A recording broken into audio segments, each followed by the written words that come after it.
এটা কাঁঠাল মা কাটো কাটো।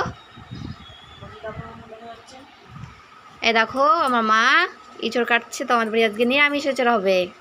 এটা আমার মা, এই দেখো ইঁচড় কাটছে। আমি আঠা লেগে যাই বলে আমি কাটি না।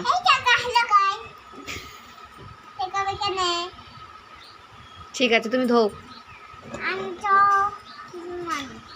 এই দেখো কাছ থেকে দেখাই, ছোট্ট একটা এঁচড়, বাচ্চা এঁচড়, ওটাকে কেটে কুটে পরিষ্কার করা হচ্ছে।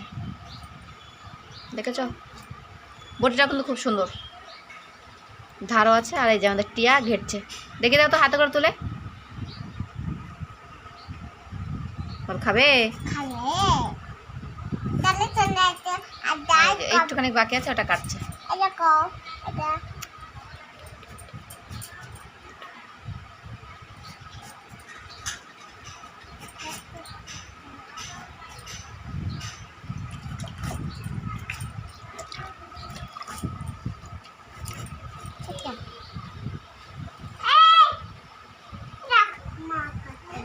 একটা আলু নিয়ে